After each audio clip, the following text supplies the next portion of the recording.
with his welcome remarks, and we start the session. Dr. Ibrahim, the floor is yours. Thank you very much, Shireen. Hope you are hearing me well. Yes. Okay. Yes. Yes. Dear Ms. Mayada Sajidin, dear IOM, and Dr. Ibrahim, unfortunately, the quality of the sound is not too good. Can't hear you properly. Okay, so maybe you could start with Mayada and then if I can. Sorry about that.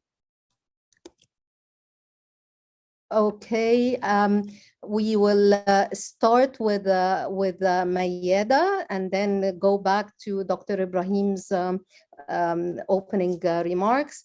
Mayada Sirajuddin is the regional liaison and policy officer at IOM regional office, and she's been working very closely with a lot of the topics that will be discussed over the next few days. I will be posting her bio online and give her the floor as of now, Mayada. Thank you very much, Shireen. Dr. Ibrahim, I'm very sorry about the tech issues on your side. I hope they're resolved soon. Allow me to start. Of course, very nice to meet you face-to-face, Dr. Ibrahim. Dear ERF and IOM colleagues, esteemed participants, thank you very much for having me here today with you. It is certainly a pleasure and an honor to be with you today for this very important event on the socioeconomic impact of COVID-19 on mobile populations in the MENA region. This event for us marks the start of a very fruitful collaboration between the Economic Research Forum and IOM, formalized by the Memorandum of Agreement between the organizations, of course, as well as the facilitation of this webinar series and the writing of working papers that will be released in the coming weeks and months. This is all in coordination with different country offices, starting with Iraq and Sudan. For many years now, IOM has put significant efforts into work on research and data with the ultimate aim of formulating policies and programs relevant to the specific needs of migrants and displaced persons. This new collaboration between IOM's regional office in MENA and the ERF is another step for us to strengthen our commitment to the formulation of proper evidence-based policies. Understandably, since the onset of the COVID-19 pandemic, we have experienced unprecedented times, and entire populations have been affected by the pandemic one way or another.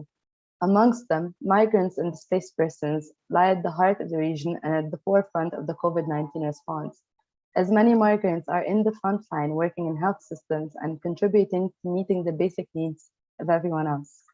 However, migrants and displaced persons have also paid a very heavy tribute and experienced many negative effects of the pandemic.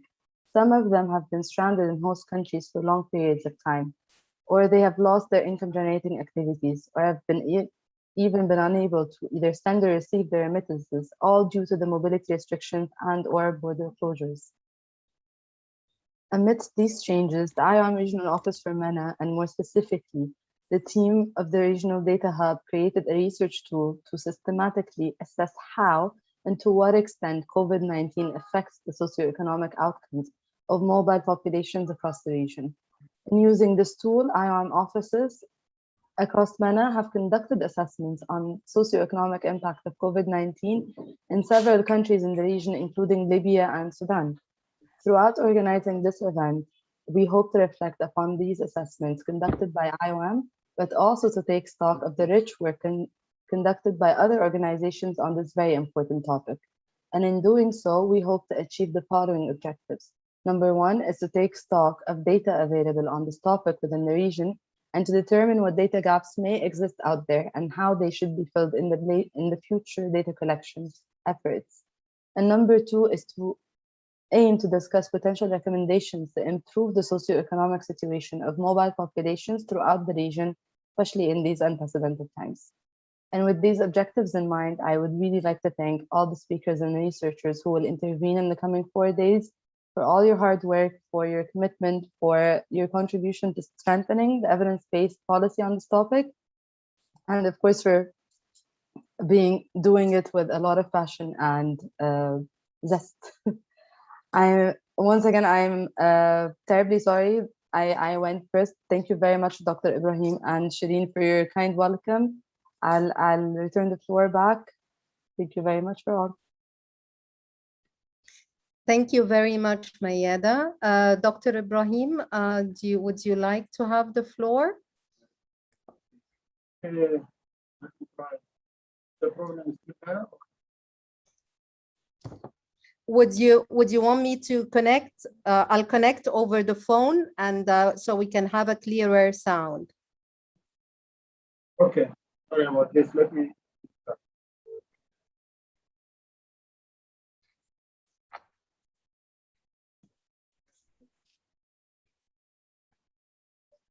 The floor is yours, Dr. Ibrahim. Thank you. Can you all hear me now? Can I ask you to put your mic on Zoom on mute so they can hear from one source? Sure.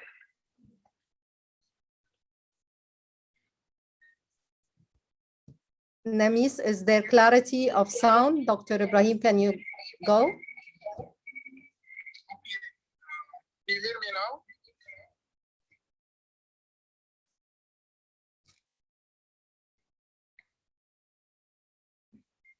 Hello, can you hear me? Yes, we can now, right?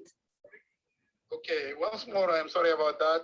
Let me start by welcoming Ms. Mayada Sirajuddin and our colleagues from IOM and esteemed participants in this very interesting webinar. We are pleased at ERF to be collaborating with IOM, the lead UN intergovernmental organization in the field of migration, and works closely with governmental, intergovernmental, and non-governmental partners. The work of IOM, which covers 4 broad areas of migration management, migration and development, facilitating migration, regulating migration, and also the issue of forced migration. The work of IOM is of profound importance for MENA and the research and policy outreach of the ERF.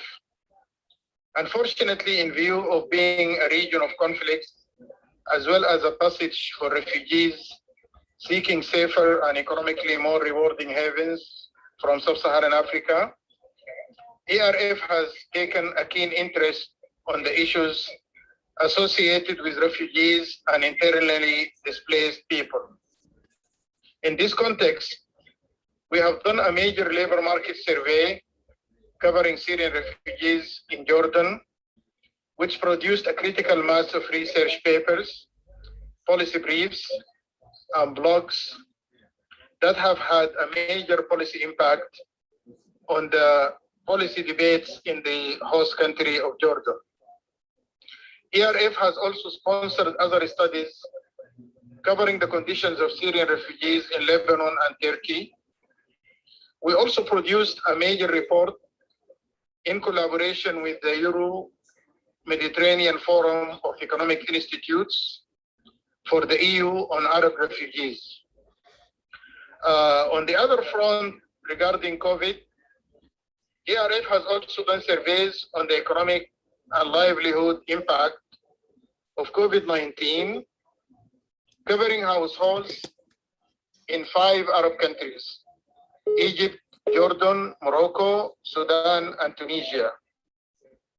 One of the main results was that the COVID-19 shock was particularly harsh for families depending on the informal sector. By extension, therefore, the consequences for internally displaced and refugees whose basic human and economic rights are oftentimes seriously violated and ignored are likely to be rather dire. We will certainly know much more from the research that will be presented in the next 3 days.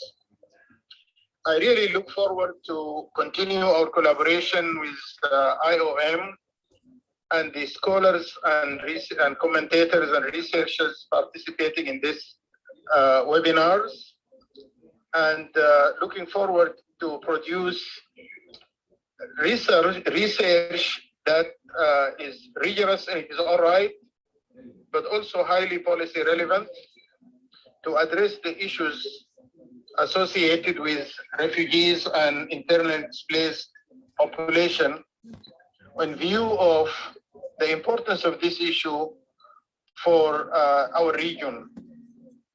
Once more, thank you very much and look forward to an interesting deliberations on this webinar and the two webinars that follow.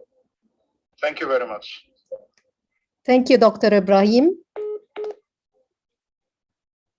Thank you, Mayed. Thank you, Dr. Ibrahim. Thank you, Mayeda. I think we're now ready to move on to our agenda. We have two very interesting papers with a great discussants' feedback and input.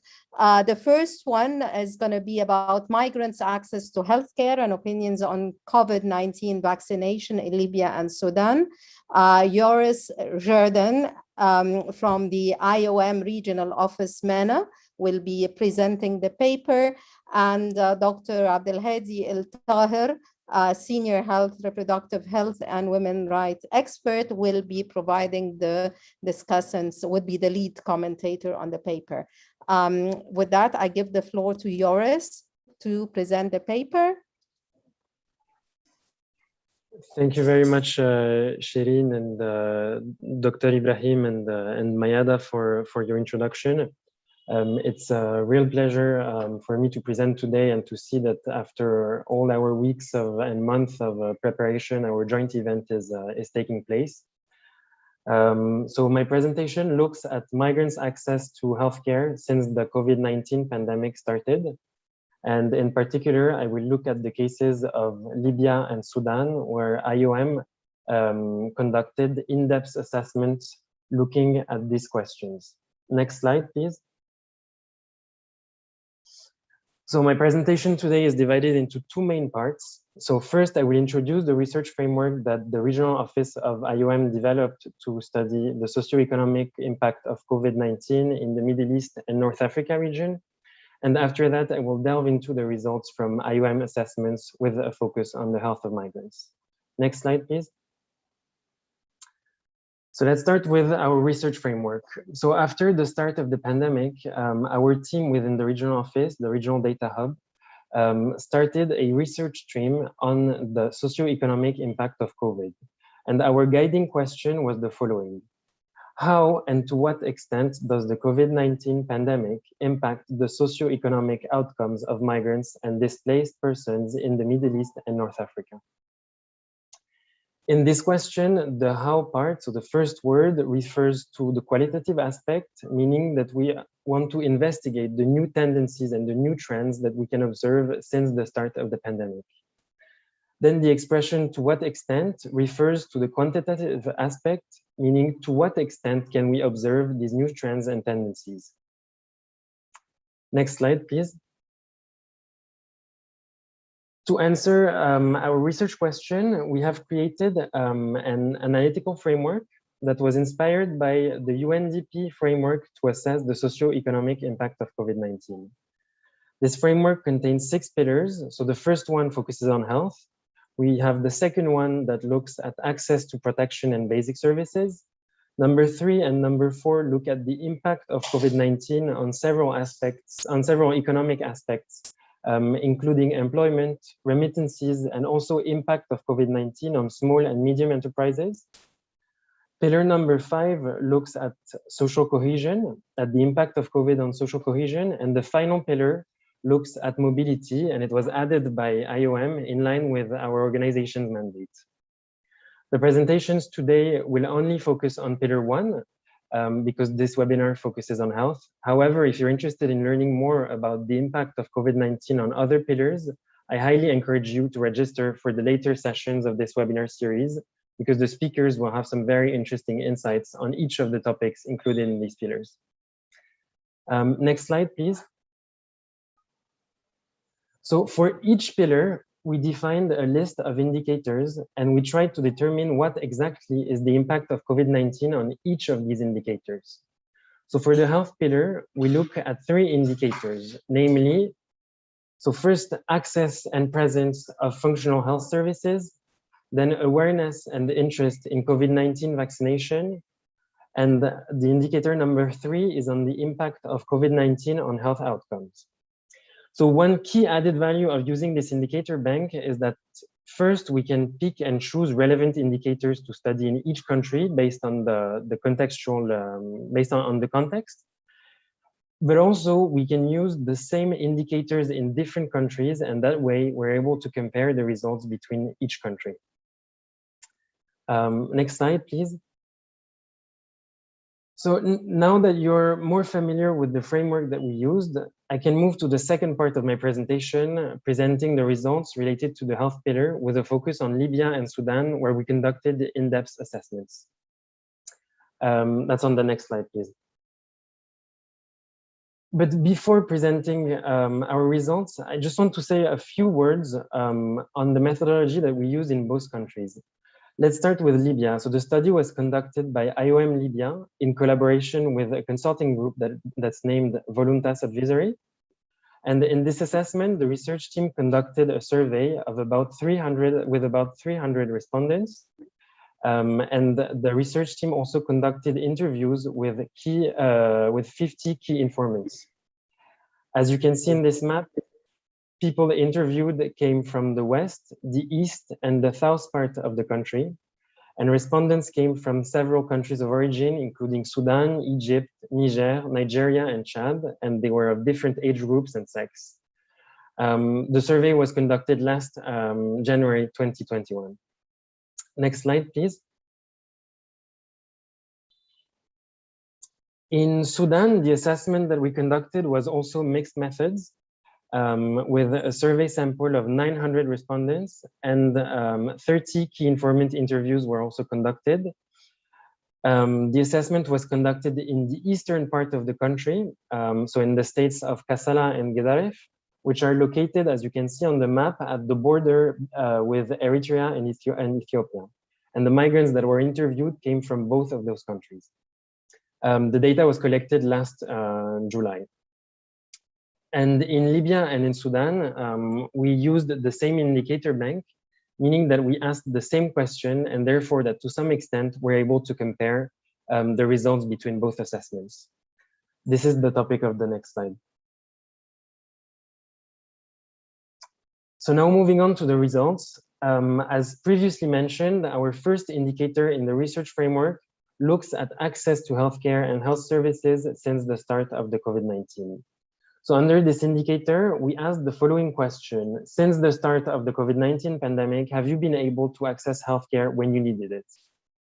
And as you can see in this figure, a significant proportion of respondents reported that they had not been able to access healthcare when it was most needed. So in Libya, it's 38% of respondents who mentioned this, and in Sudan, it's 46%. And to understand this result, we then asked what had been the main barriers to accessing healthcare. This is the topic of the next slide.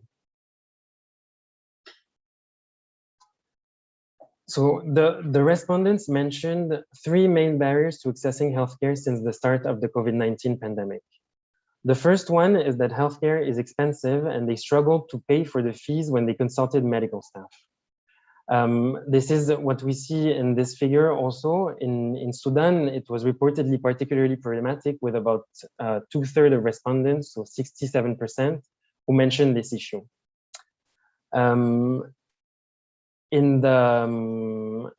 Another barrier that was mentioned is related to the fact that health facilities were closed. So after the start of the pandemic, a number of hospitals have closed their services in order not to spread the virus, or some of them closed what we call the routine services because they didn't want to be, because they were so overwhelmed with cases of individuals infected by COVID. This issue was, again, more problematic in Sudan. cited by 30% of respondents than in Libya, where it was only cited by 11%. And one reason for this difference is potentially linked to differences in health infrastructures between both countries. Moving on to the third barrier. So what was reported is the fear of contracting COVID-19 in hospitals. So here it's interesting to note again a considerable difference between Libya and Sudan. So in Libya, it's 50% of respondents who fear to contract COVID at health facilities, whereas in Sudan, it's only 2%. And so there are different possible interpretations to this difference. So the first one can be that the survey in Sudan was conducted more recently than the one in Libya. So potentially respondents were a bit less scared of the virus because they knew more about it and how it spread. And another potential reason is related to context-specific factors, such as potentially differences in trust with the medical personnel and medical system in general between both countries. Moving on to the next slide. So as part of our research framework, we also looked at the awareness and interest for COVID-19 vaccination. So for this indicator, we only have results from Sudan because in Libya, when we conducted the survey, there was no COVID-19 vaccination. And so as I mentioned earlier, our survey in Sudan had more than 900 respondents, but at the time of data collection, which is last July, none of them had received a vaccination dose. That being said, many of them, and as you can see on this in this figure, so more than 77% of them who reported that they would be interested in being vaccinated against COVID-19. So it's not 100%, and some people have expressed fears of the vaccine, but overall, this can be considered as very encouraging. It means that most of the awareness work about the benefits of the vaccine has been fruitful. What remains to be achieved now is to actually procure vaccine doses to those who want to be vaccinated. And there have already been some efforts from the international community to achieve this, with 800,000 doses provided to Sudan through the COVAX facility. But of course, more needs to be done to ensure the accessibility of vaccines to all, especially considering the recent events that occurred in Sudan. Next slide, please. So still under our indicator on awareness, we looked at the social norms and perceptions around the COVID-19 vaccination. And what we found out is that COVID-19 is associated with a stigma. Many interviewees mentioned that they would not be comfortable if their community was aware of the fact that they had contracted COVID. This is what is captured in the quote here. So it's from an individual from Burkina Faso in Libya who mentions, "I used to go to the hospital to treat mild fever and sickness. Now I am not comfortable going to hospitals as I may be mistaken for a COVID-19 patient and get interrogated and transferred to a special facility."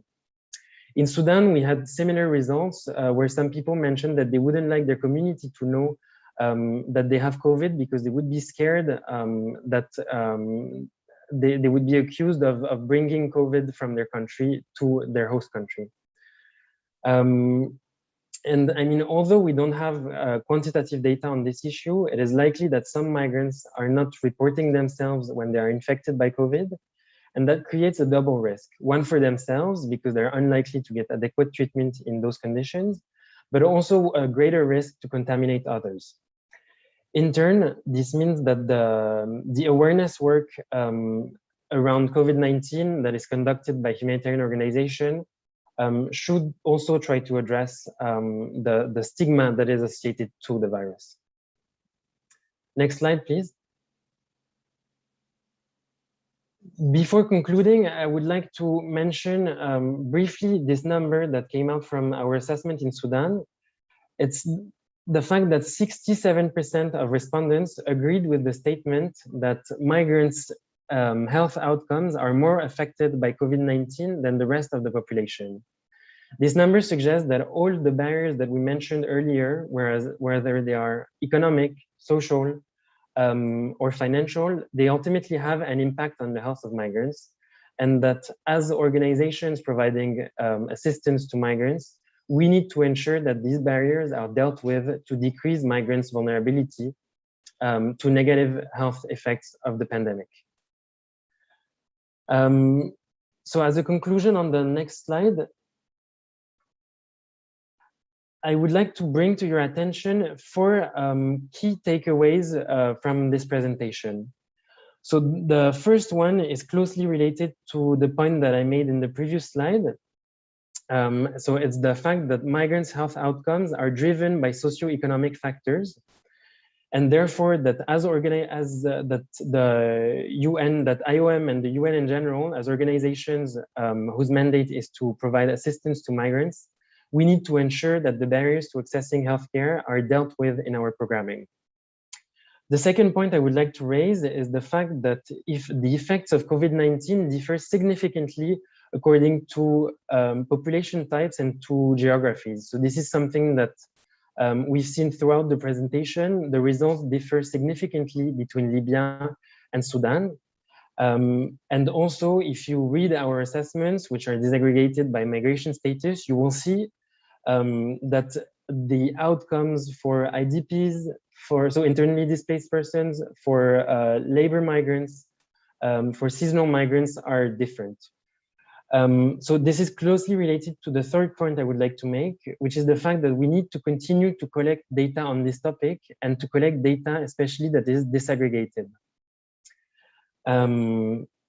Which is what we have done so far in our assessments, and that we aim to continue, and we can encourage other organizations to continue doing.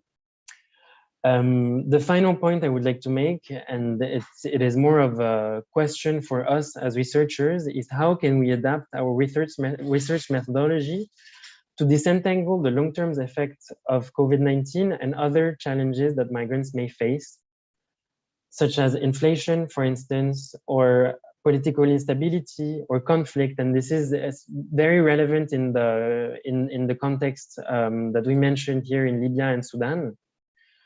So for us as IOM at the moment in the regional office, we're thinking of potentially mainstreaming assessments of the socioeconomic situation of migrants, but not only focusing on COVID-19, but also include other important factors that I mentioned, such as inflation, political instability, or conflict. Just a few words on the next slide that I would like to mention. If you're interested to read more about our work, we have already published 2 reports. They will be online on the ERF website, and they're already online on IOM's website. And we're about to publish a 3rd one looking at Sudan. We recently guest edited a special issue of the journal Migration Policy Practice, which will be released later in November. Thank you very much for your attention, and I now leave the floor to the next speaker. Thank you, Joris. Thank you very much. Please share the links to the reports, and we'd be happy to put them into the discussion and also link to them on our website. And with that, we move to Dr. Abdelkader El-Tahir. And the floor is yours, Dr. Abdelhadi. And can I remind our participants that should you wish to have questions, please post it in the Q&A section or raise hand for the floor in due course. Floor is yours, Dr. Abdelhadi.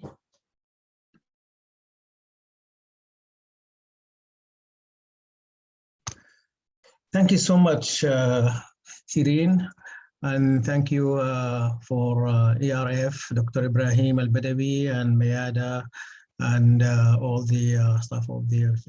Nice also to see your presentation, Joris, for it is very impressive and very informative.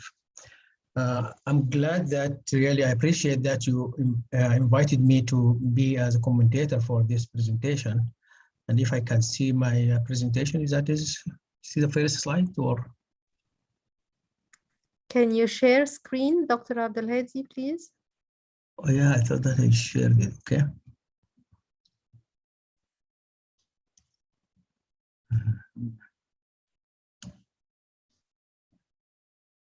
One second to get it.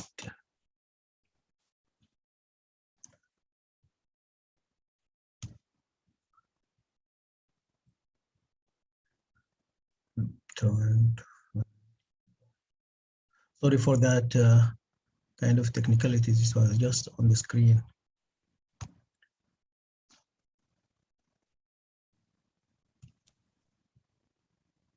There's a green button at the bottom of the screen that you press on it, and you'll get a set of mini screens, and you press on the relevant one.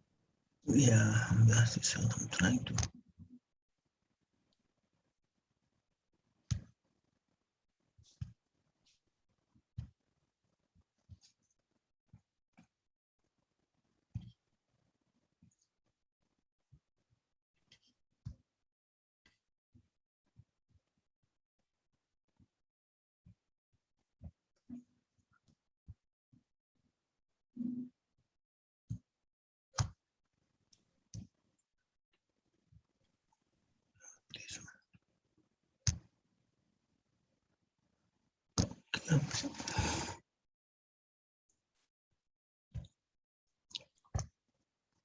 Until Dr. Abdelhadi is able to connect, I just to share screen, there are a couple of questions that are already coming in the Q&A section and also in the chat. So following Dr. Abdelhadi's intervention, we'd be able to share those. Yeah. Well, first, anyway, until I get to that point, first I would like to have some sort of the start of my presentation. Basically, it is supposed to be like a comment on the JERS or IRM presentation. Yeah, the first thing is I would like to mention something about the framework, the analytical framework that IOM and UNDP has developed. I think that is a very good initiative and very good start, and that has generated very valuable data on things. Valuable data for the program designers and implementers. I'm just kind of unbelievably.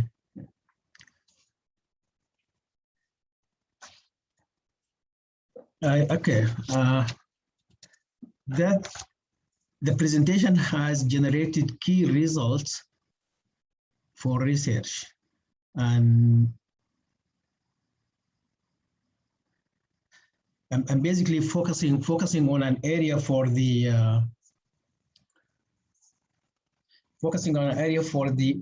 migrants and IDPs. This area is basically addressing most probably, or it has been one of the priority areas that has been often neglected by the communities and the sufferers of the sufferers of this kind of the refugees and the IDPs.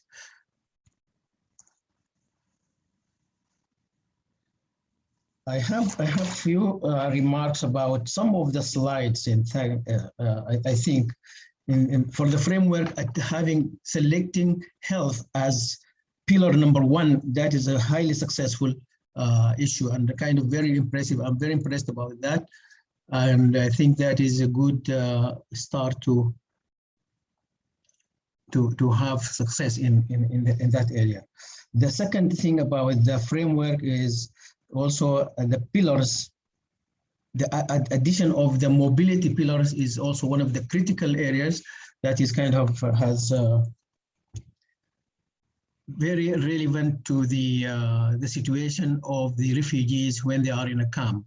They have restricted mobilities, and these restricted mobilities have a lot of impact on them.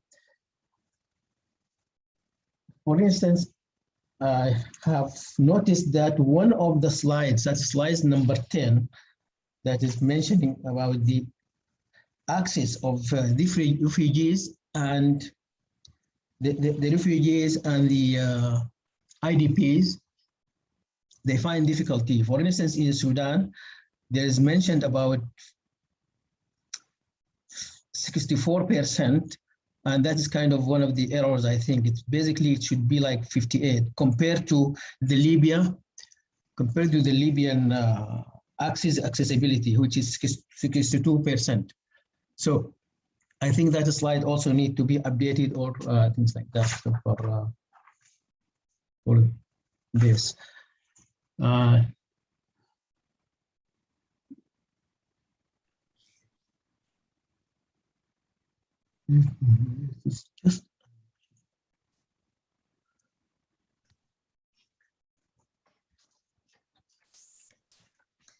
Thank you, Dr. Abdelhadi. Just one few slides that I really have some sort of comment on the slides about the another slides about the vaccination.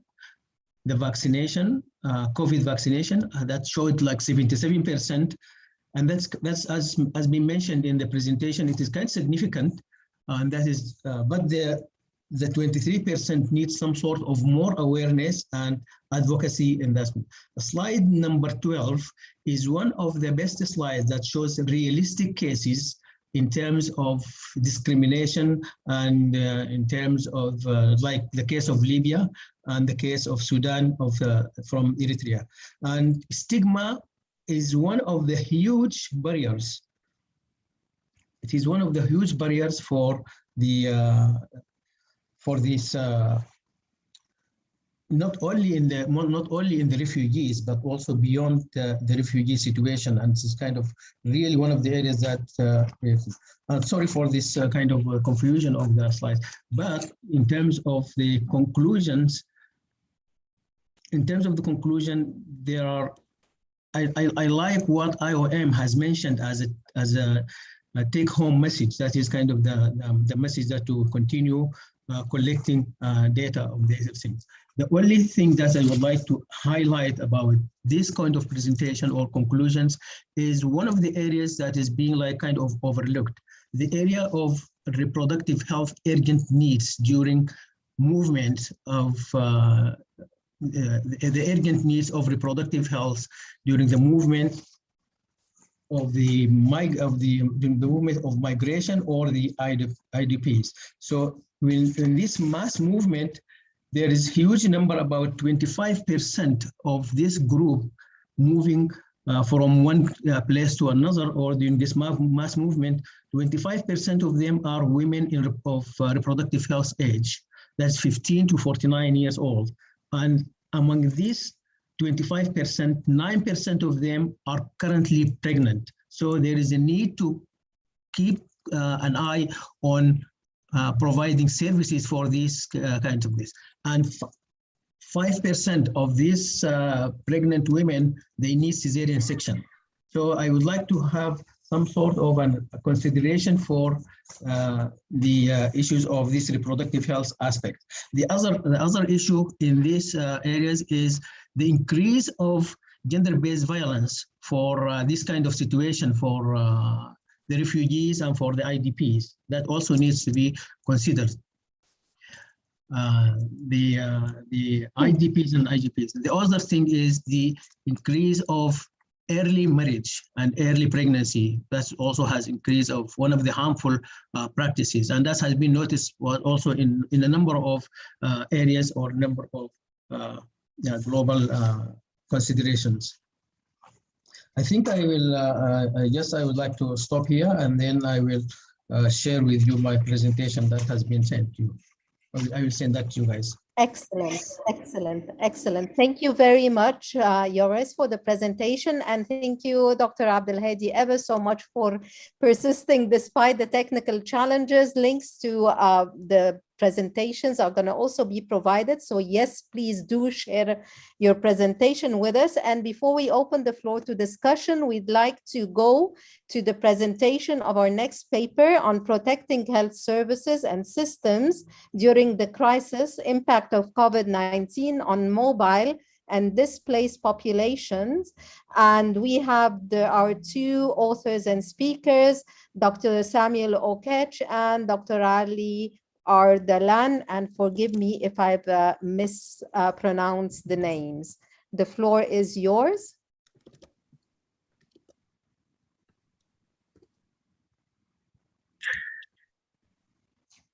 Thank you so much. Let me share my screen.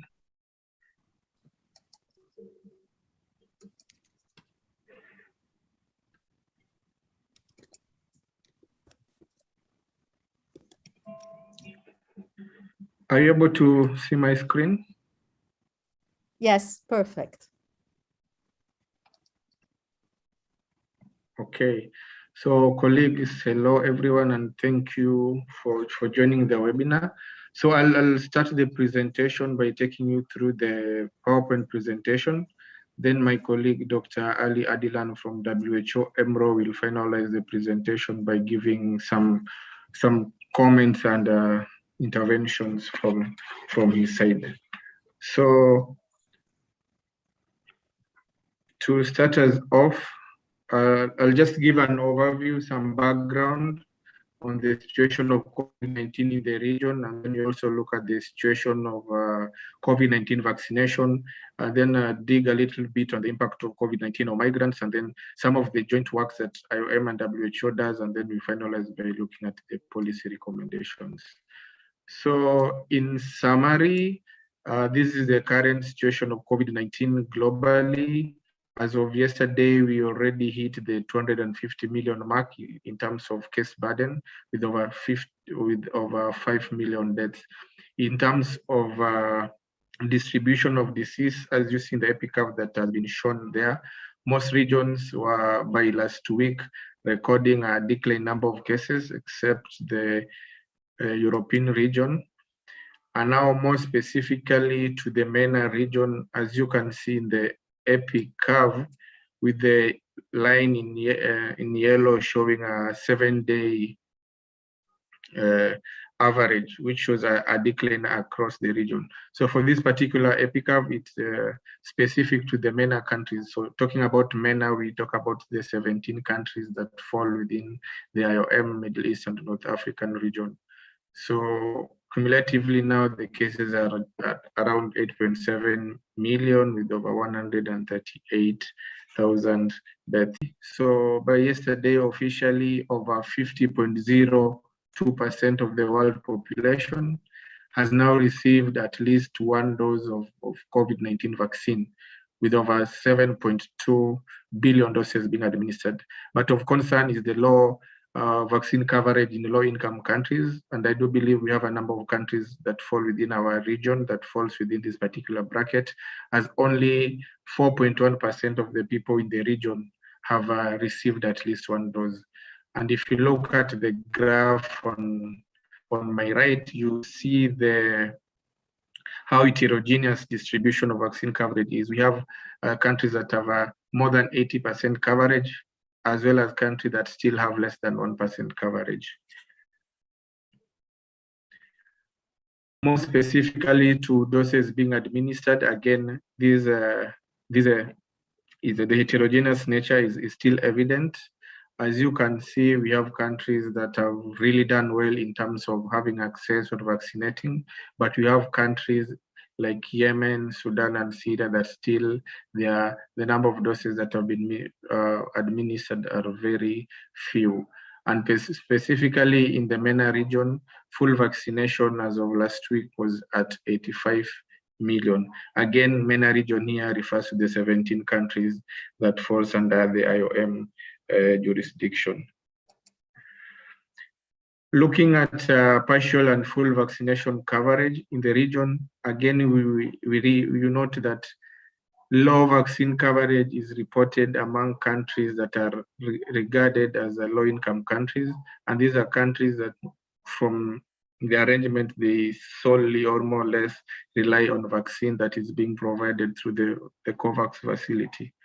We have a number of countries that still have less than 1% full immunization coverage, up to 5%.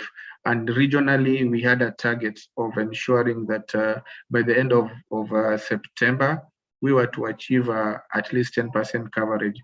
But you can see from this that quite a number of countries were not able to achieve it. And by the end of this year, that is 31st December, we are hoping that at least 40% that each and every country should have achieved at least 40% coverage for COVID-19 vaccination. But looking at what is presented here, there's likeliness that a number of countries will not be able to achieve. So this is a big challenge that is currently being experienced. Narrowing down to what I call the vulnerable population, again, access to vaccine has been a challenge. The data that we were provided here is not very exhaustive, as this particular data is not easily available because the data is not disaggregated by migration status, so it is hard to come by. But again, this just shows the challenges that we have when it comes to vaccination of vulnerable population, including migrants and IDPs. Routinely, IOM does tracking for implementation of vaccination, and one of the key tools that we use when it comes to tracking is what we call the National Deployment and Vaccination Plan. Each and every country was to developed a national deployment vaccine plan, whereby they, among other things, they include the strategies that they'll use for reaching the target population. It was also used for prioritization of groups of people who are targeted for vaccination. So basically, we look at these NDVPs, what is included there, whether migrants are included, and what is in practice. And if you look at this one, this is the global overview of the situation, you note that there's quite discrepancies, whereby you find in the NDVP of certain countries, it is indicated that migrants and other vulnerable populations are part of the target population. But when you come into practice, you find that that's not the situation. And the vice versa is also true. Narrowing now to the Middle East and North Africa, the same picture repeats. As you can see, for example, in the plans for refugees and asylum seekers, we have 13 countries here reporting that they have included refugees in the NDVP, but when you come to practice, it is only 9.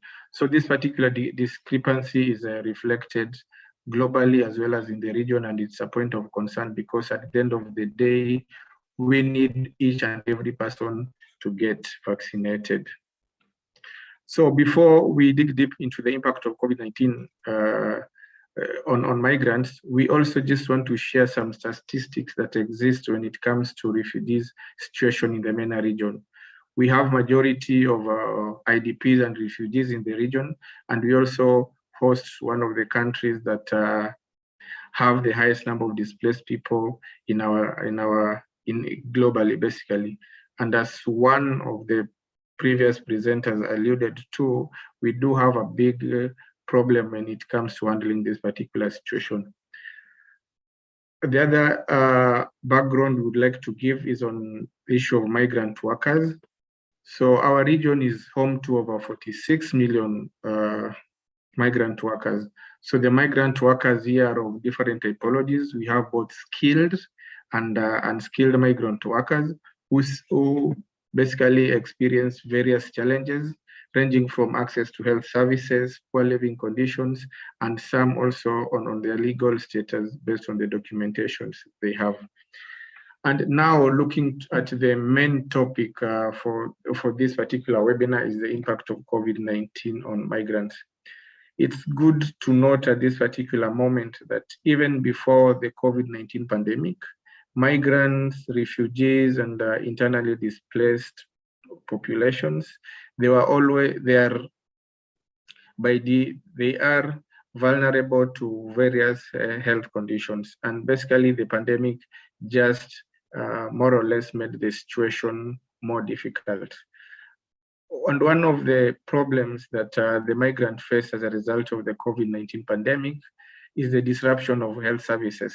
As most health facilities were closed and they were not able to access essential health services, ranging from management of basic conditions to continuity of care, especially for chronic diseases. The other impact we saw was the issue of stigmatization of migrants. There were, especially in certain countries, whereby the migrants were being stigmatized, whereby there was a belief that maybe the migrants contributed in one way or the other. And this was a misconception in terms of the spread of COVID-19. And this really affected even their access to healthcare services. The other impact was on the health system, in that in most countries, the funds and finances that are allocated to the healthcare system are always minimal. But with the COVID-19 pandemic, these limited resources now had to be diverted to other aspects of response to COVID-19. And therefore, this limited the funds that were available for migrants for their use. The other one was on the issue of public health messaging.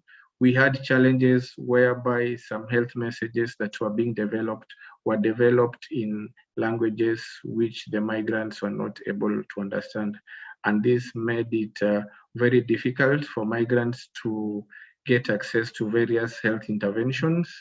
And this called for response in terms of putting in place a very robust risk communication and community engagement, because as a result of this, we had resistance as well as a hesitancy coming in regarding access to health services, as well as other interventions like vaccination. Also, due to the COVID-19 pandemic, we had a number of migrants losing their jobs. And as a result of this, they basically lost their livelihood in terms of income for food, as well as money or funds that they would use to cater for their healthcare services, given that there's a challenge in access to health services based on the countries where the migrants live, because in some countries they are to pay for the healthcare services out of their pocket, especially in the private sector. So that was one of the challenges they faced as a result of COVID-19. So I also just want to highlight some of the responses that IOM did put in place for COVID-19. At this particular moment, I just want to note that despite that our response was multi-sectoral, my focus will be a little bit biased as I'll just look at the health aspect of the response in IOM. And as IOM, our response to most disease outbreaks and health emergencies is based on what we call the Health Border and Mobility Management Framework, which basically is anchored into each and every emergency response that we commit to do. In response to COVID-19, IOM developed 12 pillars out of the Strategic Preparedness and Response Plan. So the 12 pillars ranged from coordination and partnerships, tracking mobility impacts, disease surveillance, point of entry, national laboratory system, protection, case management, and infection and prevention and control. 1 year after we launched our response to COVID-19, we more or less moved our focus to not just response alone, but also focused on a recovery plan to ensure continuity of essential health services to help mitigate risks and protect displaced persons. Also, to highlight some of the ongoing activities that IOM is currently implementing to continue with the response, especially now as the focus moves to supporting COVID-19 vaccination, is that we're putting more efforts in ensuring advocacy for inclusion to remove some of the barriers that the migrants are experiencing currently when they try to access various services. We're also putting more effort in providing capacity building initiatives, offering operational support, as well as encouraging countries, especially now that we do have the humanitarian buffer available to various countries. So I also would like to highlight some of what we'd call best practices that we've been able to observe from the field in practice by some of the countries that has made it possible for migrants to to access services. One of them being accepting any form of identification document. Initially, when all this started, it was difficult for some migrants even to register to access services, especially vaccination, because there's a requirement that you use legal documents. So migrants who had their documents expired, who had lost their documents, were not able to access these particular services. We've also had some countries granting residency rights or visa extensions for migrants in irregular situations to ensure that they are able to access social benefits. We've also had some countries that are proactively reaching out to migrant communities and also devising messages that are in languages that they are able to understand by themselves. This has in so many ways improved the access to the various health interventions. So at this particular point, I also just wanted to highlight some of the work that we do jointly with the WHO when it comes to advocacy for migrants. So our work mainly is on inclusion of migrants and refugees, on universal health coverage, as well as primary health care, working very closely under the Regional Task Force on COVID-19 and Migration and Mobility to push the migration and the refugee health agenda, and also not just with WHO, but other UN agencies like UN, UNWRA, and AFRC, whereby we were able to develop a policy paper on inclusion of refugees, migrants, and displaced population, as well as having high-level engagement to ensure that refugees and migrants are included in universal health coverage. As I come to the end of this presentation, I just want to also give some policy recommendations on refugee and migrant health. So migration is a determinant of health, and we do recommend that all interventions that are being put in place should consider these. And in this, we refer to the different phases of migration cycle, from pre-departure to return and integration, to we do need to put in place a very robust regional and cross-regional partnership in cooperation with all stakeholders that are involved. We also need to integrate between mobility data and health data. This has also been alluded to by my colleague in his presentation, because normally the aspect of mobility is left, and as I've said, migration is a determinant of health. And then finally, we do need to have in place a system-wide coordination, basically through the various mechanisms that we do have in place. So at this particular point, I would ask my colleague Ali to give his comments before we conclude. Over to you, Ali.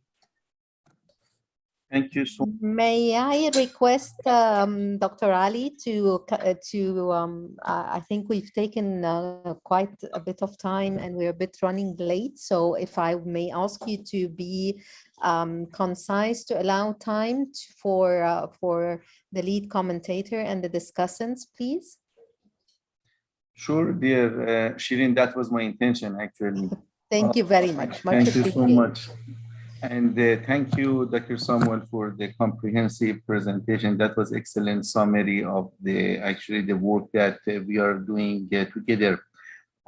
In follow-up of what Dr. Samuel presentation, I just want to highlight actually some points mainly from the health perspective, in particular the WHO policies and strategies.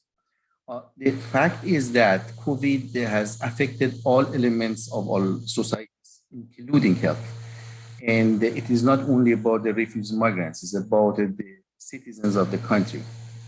As was mentioned in the presentation, the health services, the normal health services were actually interrupted. So when this happens, normally those that are less privileged in terms of the social and economical support will be more damaged. And in that sense, the refugees, some of the migrants, and actually the displaced would be the highest priority. At the regional level, basically, and also country level with IOM and all the partners, WHO, have been actively involved in assessing the situation, surveillance of the morbidity and mortality, and also providing even logistic support for delivery of the vaccine. But however, there are some challenges that we faced since the first day, and that actually there were the root causes that were existed before the pandemic. And one of them, for instance, was about the inclusion of the refugees and migrants into the health system, especially when it came to the irregular migrants. The other one is related when we started the story of the surveillance of the COVID among this population. You know, this aggregation of the data as a main challenge was already existed in the system. And coming with the solution, it was not easy in the middle of the responding to such huge emergency. However, the partners, we could come up with some practical tools to, as much as possible, to monitor the situation. If I, at the same time, answer to one of the questions that was raised by one of the participants, that what are the lessons learned? The lesson learned is, for the short term, if we want to answer, to respond to the current situation, specifically the region, that while even maybe the vaccine is available, but in some countries, like I would say 8 countries, the coverage is less than 10%, is about the host population as well. So there is no way that actually you increase the national capacity, support them with the logistic, that at the same time the refugees and migrants will be benefited. Continue supporting the RCC initiatives and activities that absolutely are needed to address the stigma, decrease the hesitancy, and etc. But if I wanted to again mention one keyword, is that the inclusion. If we want to do something fundamental, is that inclusion of the refugees and migrants into national health policies, strategies, and plans, with focusing actually and supporting with the disaggregation of data in the national health information management systems, and supporting and strengthening the health systems of the country, and actually specifically with the PHC approach, that is the most effective, efficient way, both in the normal situation and the emergency. And I would stop here with one actually quote from a migrant, Ethiopian migrant in Sudan, that we were interviewing him. And when we asked, what do you need from us? He said, if you want to help us, help the health centers of the Sudan, because the country actually is sharing the same facilities and services with us. If you want to do something useful, support the province health system. Thank you so much. Over to you, Shish. Thank you very much. Thank you very much, Dr. Ali. And if I can give the floor to Dr. Maya Severending for her leading commentators' comments, I'd be very grateful. Maya, the floor is yours. Thank you. Good evening, everyone. I apologize for my cold. It's not COVID, I promise. So thank you for inviting me to comment on the paper and the presentation. It's a very interesting topic and certainly a very important one in the region. My comments are a bit actually oriented towards the written paper, which I'm very happy to see in the presentation that the authors have actually already done some of the things that I was going to recommend. So I think the framework that the authors have taken in terms of including both refugees and labor migrants is a very important one in terms of having a comprehensive view of the very diverse migrant populations that are prevalent in the region. And of course, this varies considerably across countries, but there are also countries such as Lebanon, where I'm based, where we have substantial populations of both. And so both the legal frameworks and the health provision system is quite complex.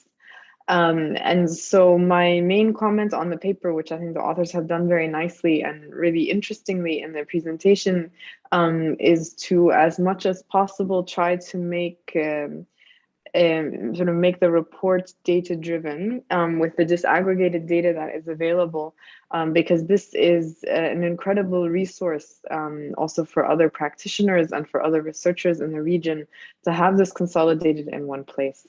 And as Dr. Ardalan said, the disaggregation of data is a major gap in any such analysis in most countries of the region. But even making these gaps clear by putting the tables that have a lot of missing in them, I think is a service in terms of demonstrating the level of investment that's needed in understanding COVID among migrant populations in the region. So I think in terms of further developing the paper into a report or whatever sort of the end product may be, for advocacy and policy purposes, it's extremely useful to have this breakdown of what the national policy frameworks say in terms of inclusion of different groups of migrants in COVID vaccination in theory, and then what is happening in practice. I was again very encouraged to see that the IOM is tracking this on their own reports. Again, certainly here in the context where I'm based, there have been reports that undocumented migrants and refugees have been refused vaccination, but I haven't seen anything really systematic collected on this. As well as, and this was discussed a bit more in the paper, sort of questions of caseloads of COVID and vaccination rates among different migrant populations. So to the degree that this data is available and a cross-national analysis within the region can be conducted, I think this is incredibly useful. Particularly if we are then trying to take a step back and think about what needs to happen in the regional health systems. And again, I think in Dr. Ardalan's comments at the end, he hit an incredibly important point, which is that the majority of migrant populations in the region are fundamentally dependent on the public health systems, which are overwhelmingly quite weak and have a lot of gaps, particularly in the lower and middle income countries in the region, where we have some of the largest populations, certainly of refugees, if not of labor migrants.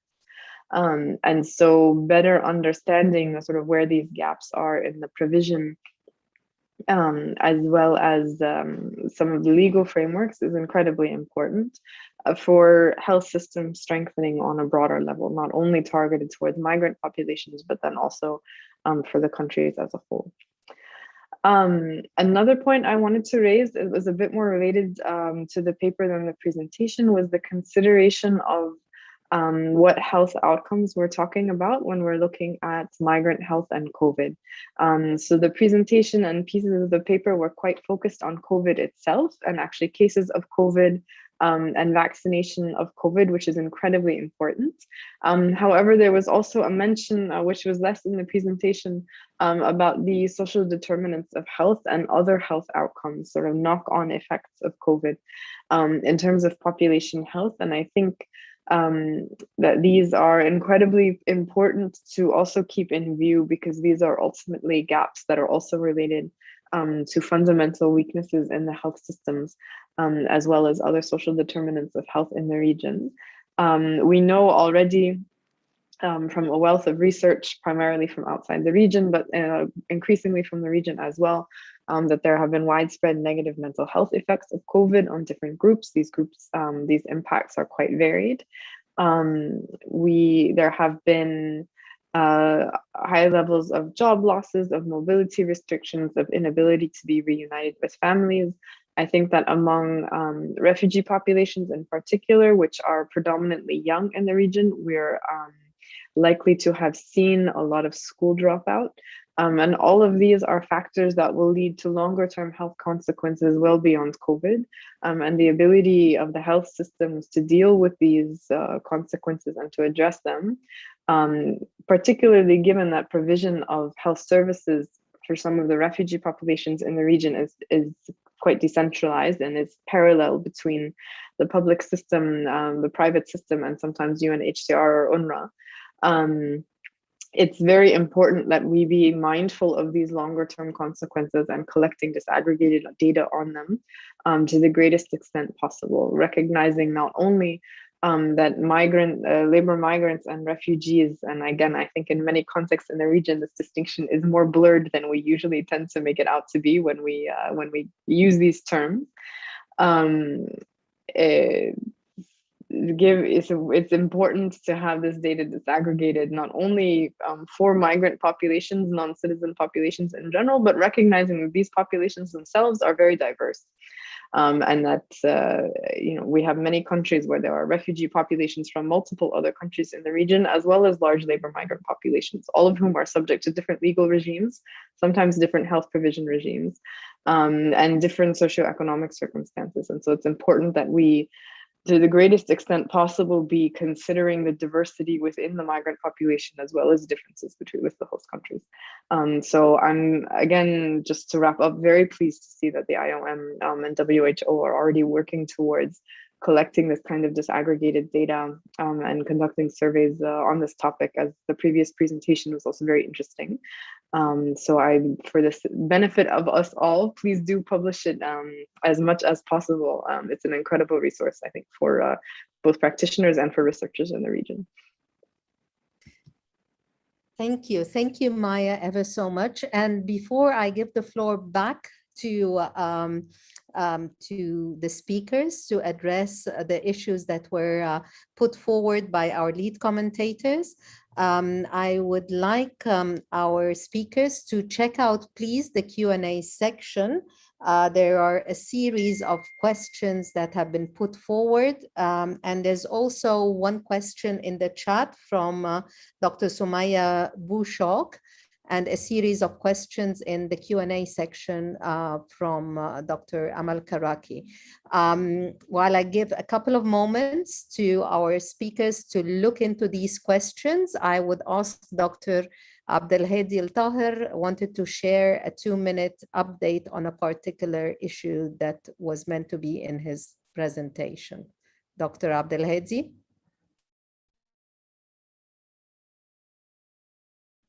You're on mute, Dr. Abdelhadi.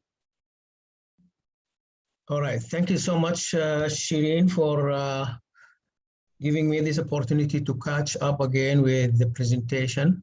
And now here I have this presentation, I'm sharing it with you guys. Okay. Just quickly, can you see my presentation here, the slides? Unfortunately not. No? No. We'll be posting it online. So please feel free to share it with us, and we'll be posting it online immediately following. But I guess I would like to have few minutes. I'm sharing it now with you. This is yeah, so I'm not sure why it is not appearing there. So it is not clear because I hit on this green share button. No? No, it isn't showing. It doesn't show. It isn't showing. Unfortunately, that is it's like insisting not to show you. Yes, not meant to be. Yeah. Anyway, do you want to share the main point that you wanted to convey, Dr. Abdelhadi? Because I'm just conscious that we have 10 minutes to wrap up. Oh yeah, absolutely. I will just take like very few minutes on this. Yeah, the main issues are the area in addition to the area of reproductive health and reproductive health priorities that is being shared already in my verbal presentation. I guess I would like to mention that also there is a couple of areas that needs a lot of attention. I know they are maybe global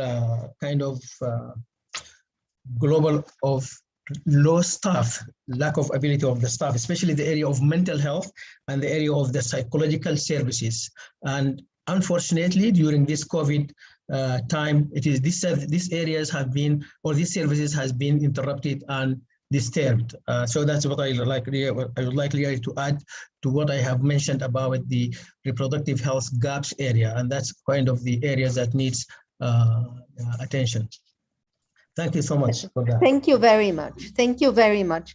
Now, for our speakers, there are a set of questions that deal with, and here I'll be sharing that. And I think the first two questions were actually addressed to Joris in the first presentation. Regarding accessibility, were you able to distinguish between primary and tertiary healthcare healthcare facilities? And there was a mention on the need for data disaggregation. Does IOM have the intention to collaborate with other UN agencies for this purpose, especially when considering impact of the pandemic on gender? And there were a number of issues that were also raised by our lead commentator. So the floor is yours, Joris, to come in. Thank you very much, and that's a lot of points to tackle within the little time that we have. So I'll try and go in order. So so regarding to Dr. Abdelhadi's comment on reproductive health. Also I think that he mentioned sexual-based violence and increase of domestic violence during the pandemic. So indeed, this is an extremely important point, and this is something that we address in the report on Libya. It has a few pages on domestic violence and potential increase in domestic violence during the pandemic, and the results confirm the tendency that we expected and that we've seen in other places of the world. So this is and yes, so indeed it's an extremely important issue, and one that IOM continues to tackle within its programming. I think there was also a comment on mental health. So this is something that we've been investigating a bit less, and also joining Dr. Maya's comment on this. Indeed, potentially. It will have the fact that some students are not able to go to school and have not been able to go to school for long periods of time. It can have a long-term impact on children and youth from migrant and displaced backgrounds. I mean, yes, hopefully this is something that we can continue to study, and it's also closely related to the last point I mentioned in my presentation regarding the how can we determine what are the long-term consequences of COVID, and disentangle them with the other challenges that migrants and refugees may face. So it's a methodological issue that we need to address in later research. And I think there was also a comment from the floor regarding potential partnerships on data collection and disaggregation of data. So disaggregation of data is something that we take very seriously at IOM, and you will see that the report on Libya disaggregates data between IDPs, so internally displaced persons, and migrants. And the report that we're about to publish on Sudan distinguishes between seasonal migrants, migrants in transit and migrants with permanent status. So as I mentioned, this report is not yet published, but when it will be published, you will definitely see the differences in outcomes that that exist between the different populations that that are investigated. And with regards to partnership, we also try and encourage partnerships with different types of institutions. So this webinar is an example of this. I mean, in terms of a partnership with research institutions such as ERF, and we've also tried to take an approach in this webinar series where we ensure that it's not just the result that IOM have published that are shown, but also the results from other UN agencies and other important stakeholders. So yes, I hope that I've addressed maybe not all of the points, but most of the points that were mentioned during this in the question. Thank you very much. Thank you, Joris. There are actually a couple other issues that you may need to address before I give the floor to our other speakers to react to the lead commentator's comments. There was a question there about who was your national interlocutor in both countries and with whom IOM collaborated with and or shared the results with. There was an interest in knowing more about this. And there was also an interest about what are the main lessons learned as a result of this pandemic that IOM and WHO. I take it that might be something that the colleagues from the other paper might want to address, to share with us. And do you consider yourselves ready for another pandemic? And finally, there's one more aspect, one more question that deals with the kind of migrants that have been interviewed. Are they refugees or legal migrants? And because there's a belief that there's a big difference in terms of access to healthcare between legal and illegal migrants. Thank you. So very briefly, because I want to give some time to the other speakers to answer the question. I will try to answer the first and third question that you mentioned. And I will leave the second question on lessons learned for Samuel and Dr. Ali. So with regards to our interlocutors, it was so we, in both countries and in line with the UN's mandate, we work, we obtain authorizations from governments for any data collection that is conducted. So in the case of Sudan, because it is the study that I led, we obtained authorizations from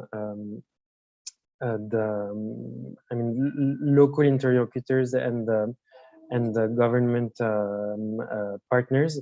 And in terms of sharing the results of the study, so we're trying again through this webinar series to share our results as widely as possible and to raise awareness about the results from our studies.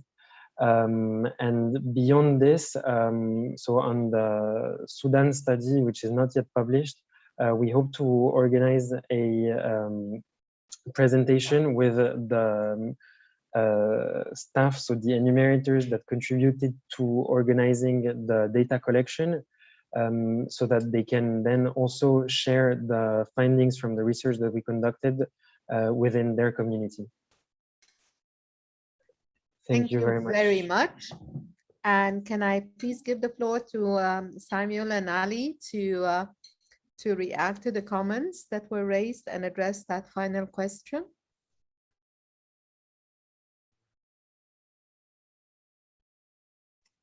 Samuel, over to you. Okay, thank you, Dr. Ali. So let me sorry. About the question on lessons learned and whether we can respond better, I have to say, when COVID came initially, nobody was prepared and we were all learning through the process. So yes, there are a number of lessons that we've learned as we moved forward. One of them being the need to have a multi-sectoral collaboration. It gives much more if you work together with other agencies. And in this one, basically both health and non-health agencies, because for example, COVID-19 pandemic, COVID-19 is a disease, but all sectors were involved in response. The other one is we do need to develop strategies that are specific to given context. There's no one solution that applies to every context. So we need to be able to customize solutions based on existing situations. As to whether we are prepared to the next pandemic, I would say that, well, we do not know when the next pandemic is coming, but of course, based on the experience we've gained from responding to the current pandemic, we'll definitely respond much better. We've learned how to be resilient, how to support our health system to be more resilient, and the response will be much better than I think we did for COVID-19. Over to you, Ali, for additional comments.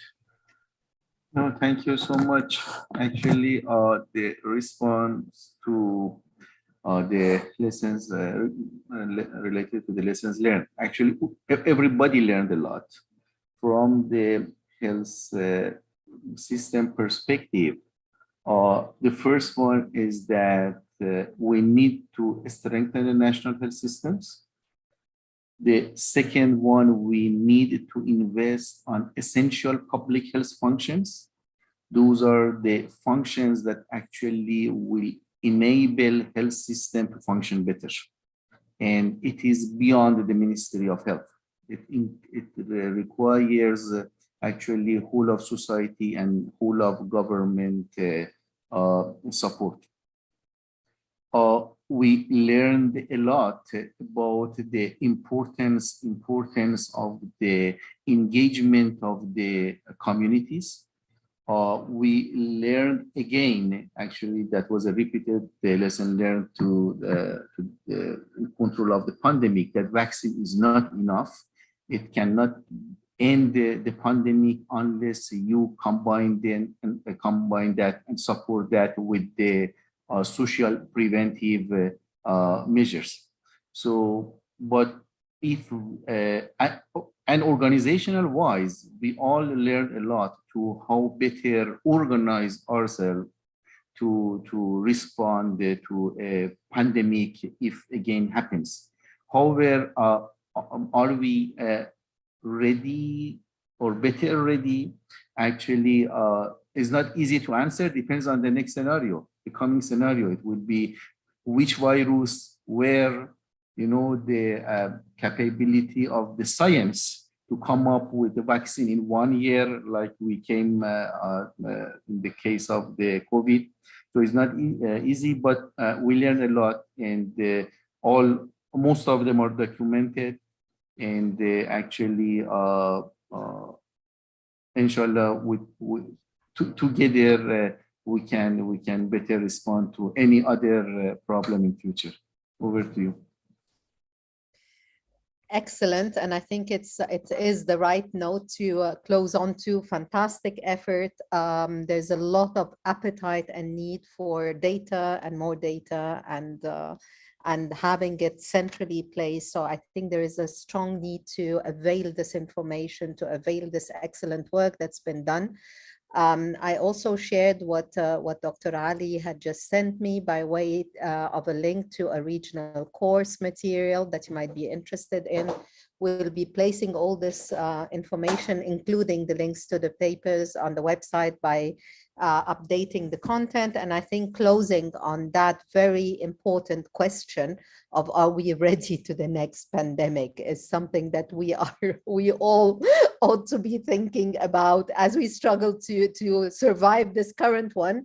It's really important to also have that firmly on the agenda. With this, I really thank all the speakers. I thank Dr. Ibrahim and Mayeda at the outset. I thank the speakers, the lead commentators, and I also thank the participants for their interest and interaction.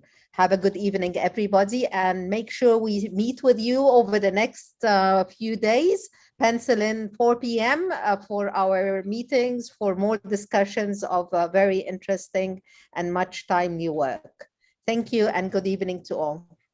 Thank you so much for your moderation. Thank you. Bye-bye. Thank you very much, Sharon. Thank you to all participants. Thank you. Bye-bye. Bye-bye.